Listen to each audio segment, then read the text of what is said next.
Hello students, आज हम integration में थर्ड डे का लेक्चर देखते हैं। कल हमने मेथड ऑफ सब्स्टिट्यूशन पढ़ा था इसमें, तो आज इसी को देखते हुए इसके कुछ और क्वेश्चंस इसमें देखते हैं और कुछ पर्टिकुलर टाइप्स आज हम स्टडी करेंगे। तो सबसे पहले ये फॉर्मूले भी हैं और मेथड ऑफ सब्स्टिट्यूशन पे बेस्ड कुछ क्वेश्चंस की तरह भी आप इनको ट्रीट कर सकते हैं। जैसे हमने जब फॉर्मूले पढ़े थे इंटीग्रेशन में, तो हमने tan x का फॉर्मूला नहीं पढ़ा था इंटीग्रेशन का, क्योंकि डायरेक्टली कोई फॉर्मूला अवेलेबल नहीं है। तो इसको डिराइव करने के लिए भी हम मेथड ऑफ सब्स्टिट्यूशन का यूज करते हैं। tan x को लिखा जा सकता है sin x upon cos x, ये लिख देते हैं। कल हमने पढ़ा था कि हम इस इंटीग्रैंड में वो पार्ट ढूंढते हैं जिसका कि डिफरेंशिएशन क्वेश्चन में ही छुपा हुआ है।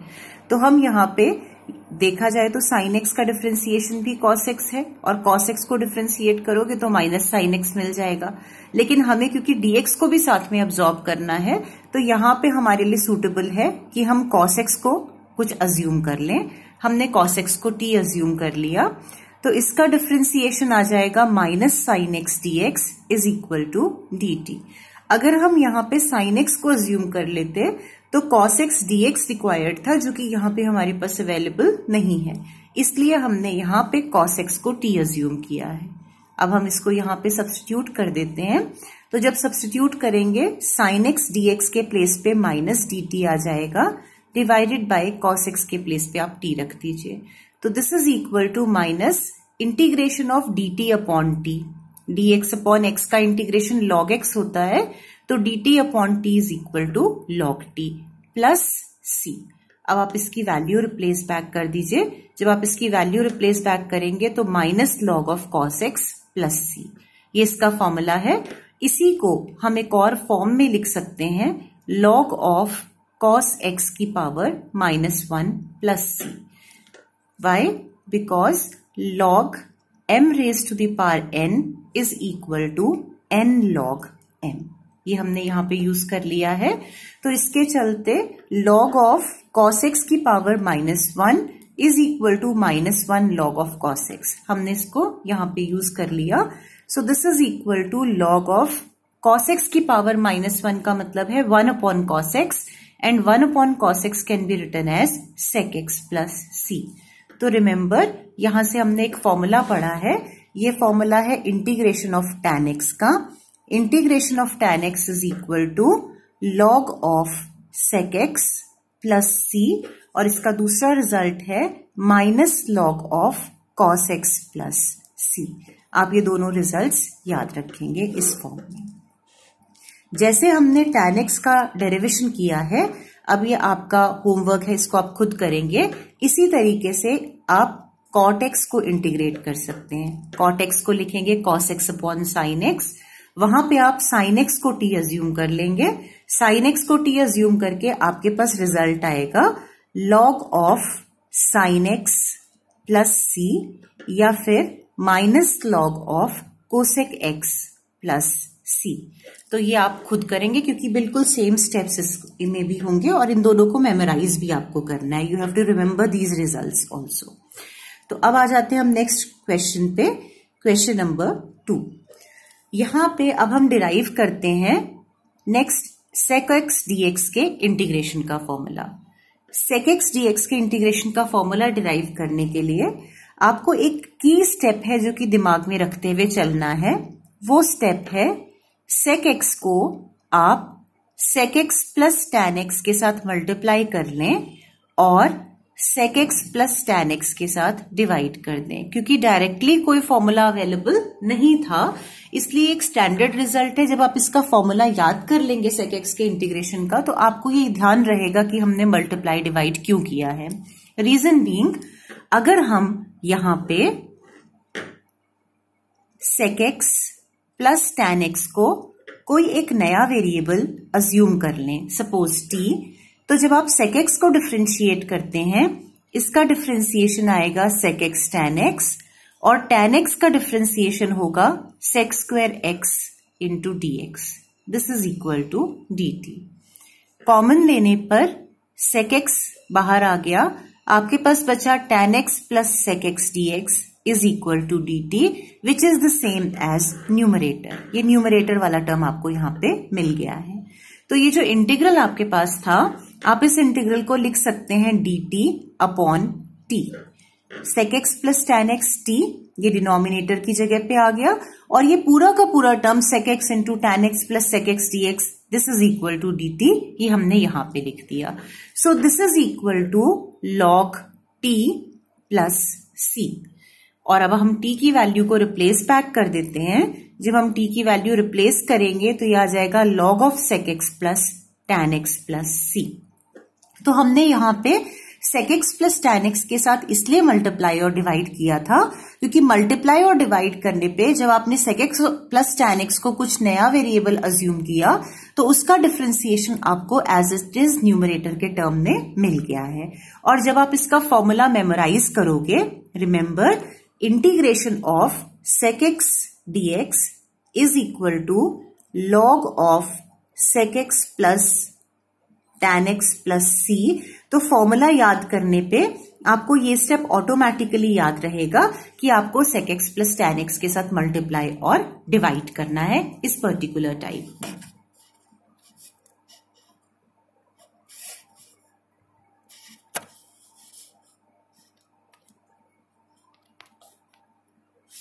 sec x का इंटीग्रेशन किया है, उसी तरीके से हम cosec x का भी इंटीग्रेशन सीखेंगे, cosec x dx।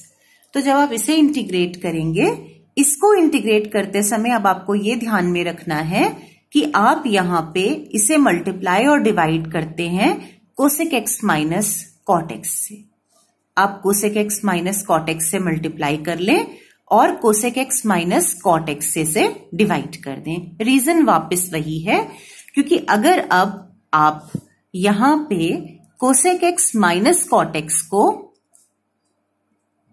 कोई एक वेरिएबल t मान लेंगे, तो जब आप इसको डिफरेंशिएट करेंगे cosec x को, तो cosec x का डिफरेंशिएशन आएगा minus cosec x into cot x, और cot x का डिफरेंशिएशन होता है माइनस cosec स्क्वायर x, जो कि यहां पे मिलकर बन जाएगा plus cosec square x into dx। This is equal to dt। यदि हम यहां से कॉमन निकाल लें तो cosec x कॉमन निकालने पर यहां से आपके पास बच गया cosec x और यहां पे minus cot x into dx is equal to dt। अब ये टर्म पूरा का पूरा आपका न्यूमरेटर आ गया, cosec x into cosec x minus cot x dx is equal to dt, right. तो इसको हम लिख लेते हैं integration of dt by t। This is equal to log t plus c। अब आप t की वैल्यू को रिप्लेस बैक कर दें, t के प्लेस पर पुट कर दीजिए cosec x minus cot x plus c। तो ये आपके पास फॉर्मूला है जो कि आपको वापस मेमोराइज करना है। दोबारा लिख लेते हैं इसको। जो फॉर्मूला आपको ध्यान में रखना है वो है integration of cosec x dx is equal to log of cosec x minus cot x plus c। ये फॉर्मूला है जो कि आपको वापस मेमोराइज कर लेना है, राइट। अब ये जैसे हमने sec x और cosec x का फॉर्मूला पढ़ा, cosec x का एक ऑल्टरनेट फॉर्मूला भी हमारे पास है, sec x का भी है, हम ये दोनों यहाँ पे डिस्कस करेंगे। तो इसका ऑल्टरनेट फॉर्मूला कैसे डिराइव कर सकते हैं, देखिए आपको दिया गया था cosec x को इंटीग्रेट करना। आप cosec x को लिख सकते हैं 1 अपॉन sin x। फिर आप जानते हैं sin 2a का फॉर्मूला होता है 2 sin a into cos a, right. तो हम इसको ब्रेक कर सकते हैं sin x को 2 sin x by 2 into cos x by 2 के टर्म्स में। अब हमें क्योंकि सूटेबल फॉर्म लेकर आनी है, वो हमारे पास यहाँ पे अवेलेबल अभी नहीं है, तो हम क्या कोशिश करते हैं यहाँ पे कि इसी इंटीग्रल में कोई एक टर्म ऐसा मिल जाए जिसका डिफरेंशिएशन अलोंग विद dx हमारे पास यहाँ पे गिवन हो। तो इसको करने के लिए हम न्यूमरेटर और डिनोमिनेटर को डिवाइड कर देते हैं cos स्क्वायर x बाई 2 से। देखिए अगर आप न्यूमरेटर को cos स्क्वायर x बाई 2 से डिवाइड करेंगे और डिनोमिनेटर को भी cos स्क्वायर x बाई 2 से डिवाइड करेंगे, अभी आपको वापस बताती हूं कि देखते ही कैसे पता चलता है क्वेश्चन में ऐसे प्रोसीड करना है। ऐसा करने से जो न्यूमरेटर का 1/cos² है, इसको हम लिख देते हैं sec²x/2। जो डिनोमिनेटर वाला टर्म है, इसमें एक cos⁡x/2 एक cos⁡x/2 से कट गया, यहां पे आपके पास रह गया tan⁡x/2 इंटू dx। ध्यान रखिएगा, ये एक सूटेबल फॉर्म है हमारे लिए। रीजन क्या है सूटेबल फॉर्म होने का, कि अगर हम tan⁡x/2 को अज्यूम कर लेते हैं तो इसका डिफरेंशिएशन जो है वो हमारे पास sec²x/2 के टर्म्स में मिल जाता है। तो जब कभी आपके पास ये सिचुएशन आएगी, एक तरीका तो इन क्वेश्चंस को सॉल्व करने का हमने पहले डिस्कस किया था, हम इसको sin²x/2 प्लस cos²x/2 लिख सकते हैं, लेकिन यहां पे वो करने का कोई फायदा नहीं है।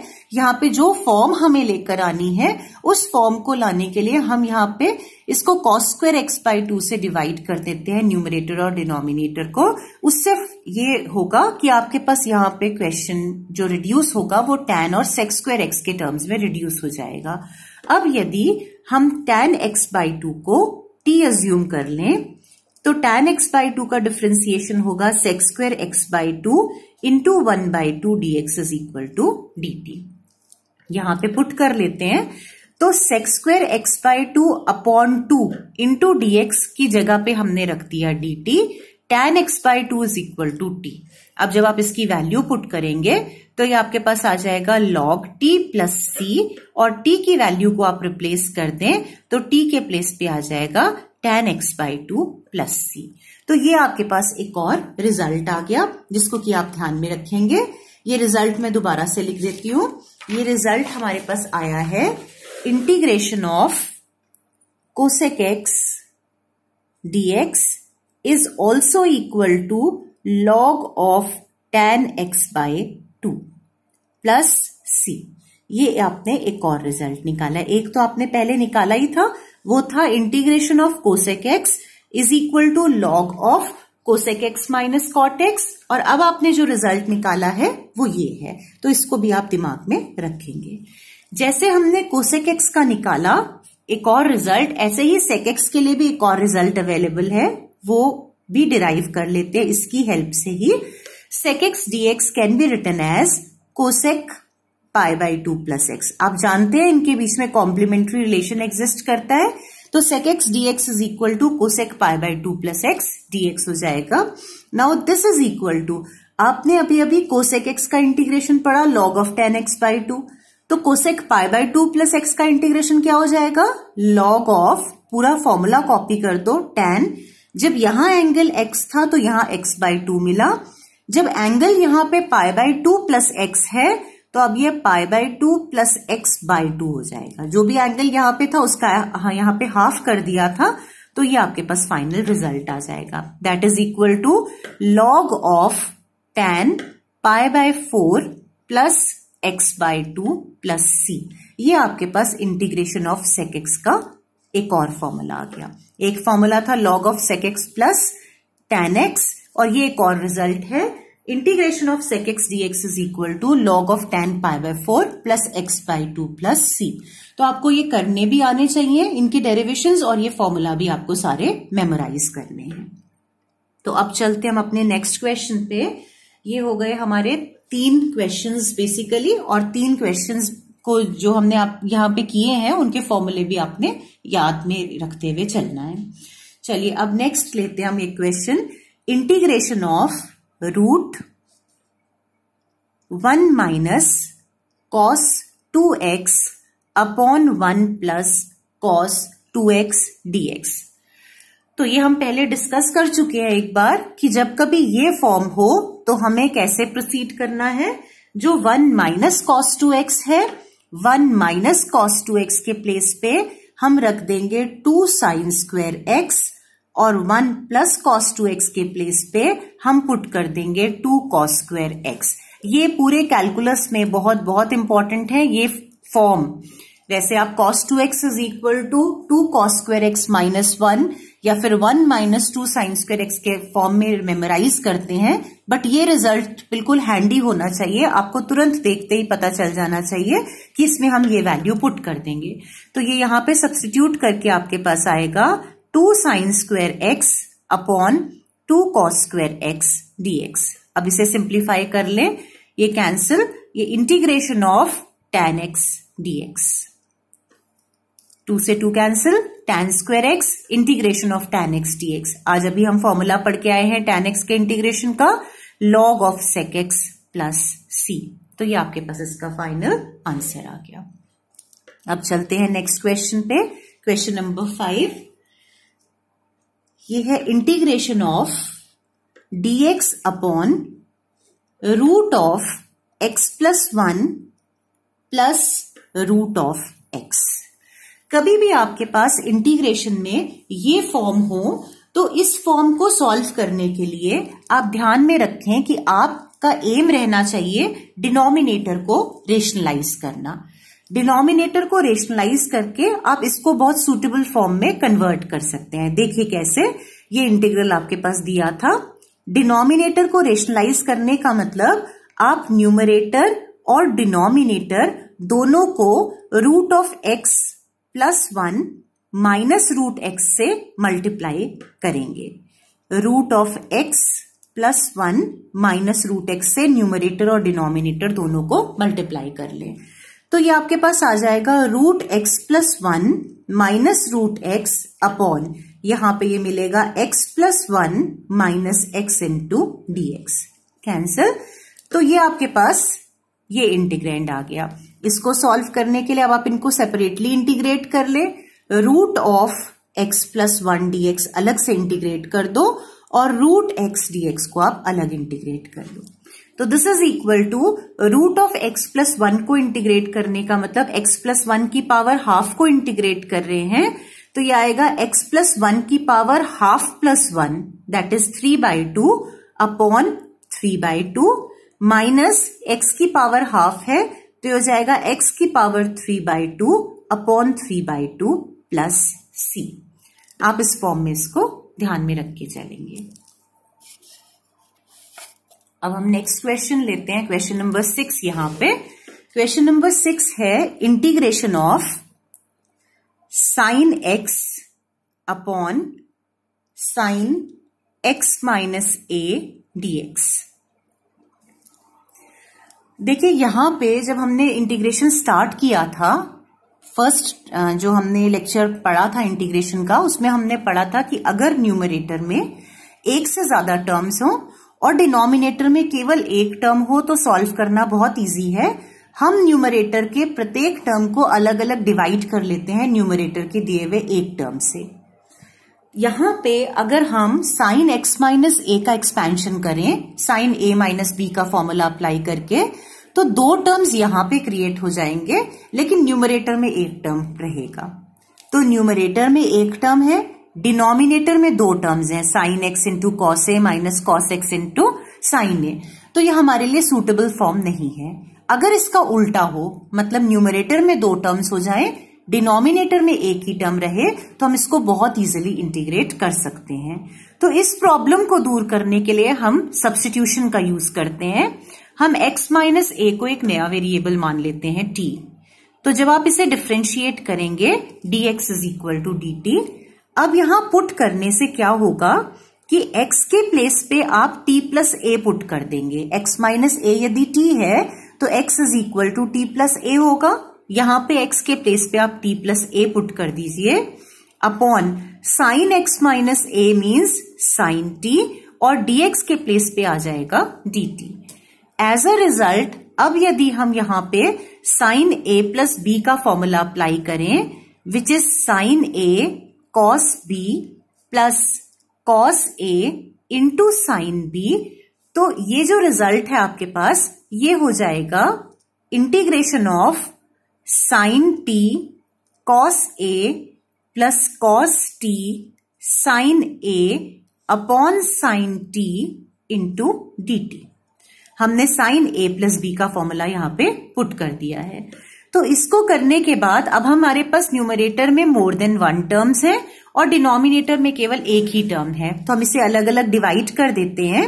ये कैंसिल हो जाएगा, बचेगा cos a dt plus integration of cos t upon sine t is cot t into sine a dt। So this is equal to cos a को सेपरेट कर दें, integration of D T is T plus sine A constant है, separate करने बाहर, और cot T का integration हमने आज पढ़ा है, this is equal to log of sine T plus सी।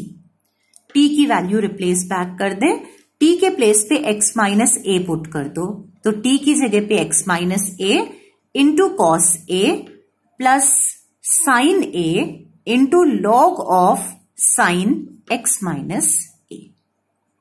ये आपके पास यहां पे इसका रिजल्ट आ गया। तो आगे से कभी भी इस प्रकार के क्वेश्चंस हो तो आपकी कोशिश ये होनी चाहिए कि न्यूमरेटर में 2 टर्म्स आ जाएं, डिनोमिनेटर में एक ही टर्म रहे, वो इजीली आप सब्स्टिट्यूशन के हेल्प से प्राप्त कर सकते हैं। अब आते हैं नेक्स्ट क्वेश्चन पे, क्वेश्चन नंबर 7। सपोज आपको दिया है integration of sine x minus A upon sine x minus B dx। अब आपको इसे इंटीग्रेट करना है, तो वापस आपकी कोशिश क्या होनी चाहिए कि डिनोमिनेटर में एक टर्म आ जाए। तो अब हम क्या करने वाले हैं, देखते ही तुरंत हमें समझ में आ गया कि अब हम x माइनस बी को t अज्यूम कर लेंगे, दोनों तरफ यदि डिफ्रेंशिएट करेंगे तो dx is equal to dt। यहां आप पुट कर लीजिए, ये आ जाएगा साइन x के प्लेस पे अब कितना लिख सकते हैं हम, t प्लस b। x की जगह पे लिख दीजिए t plus b minus a divided by sine t into D T. So now this is equal to, अब हमारी कोशिश क्या है कि हमारा जो डिनोमिनेटर है वो कैंसिल हो पाए न्यूमरेटर के साथ। तो यहां पे 3 टर्म्स हैं, हमें केयरफुली सिलेक्ट करना है कैंसिलेशन के हिसाब से। इसको हम a और इसको b यदि मान लें और साइन a प्लस बी का फॉर्मूला लगा दें, तो साइन a प्लस बी का फॉर्मूला लगा के आपके पास आएगा sine a that is sine t cos b minus a plus cos t into sine b minus a। Denominator को देखते हुए चलना है आपको, डिनोमिनेटर में साइन t था तो न्यूमरेटर में भी t आपके पास अलग होना चाहिए, बाकी 2 टर्म्स को आप एक साथ ले लें। अब वापस न्यूमरेटर में अगर एक से अधिक टर्म्स है, डिनोमिनेटर में एक टर्म है, तो अलग अलग आप इसको डिवाइड कर लेंगे। तो यहां पे साइन टी और साइन टी कैंसिल, आपके पास बच गया cos B minus A d t plus यहां पे आपके पास cos t upon sine t is cot t और साथ में आ जाएगा sine B minus A into D t. पहले की तरह प्रोसीड करेंगे, यहां पे ये कांस्टेंट है तो कॉस b माइनस a को बाहर निकाल देते हैं, integration of dt is t। यहां पे sine b minus a constant है, इसको बाहर निकाल देते हैं और कॉट t का इंटीग्रेशन हो जाएगा log of sine t plus c। t की वैल्यू को रिप्लेस बैक कर लें, cos b minus a t के प्लेस पे पुट कर लें x माइनस b, ये अलग टर्म है x माइनस b। यहां पे साइन b माइनस a और t के प्लेस पे यहां पे भी आप पुट कर लें, जो इसकी वैल्यू है t की वैल्यू है x minus B, sine x minus B plus C. तो यहां पे ये इसका फाइनल आंसर हो जाएगा। Thank you.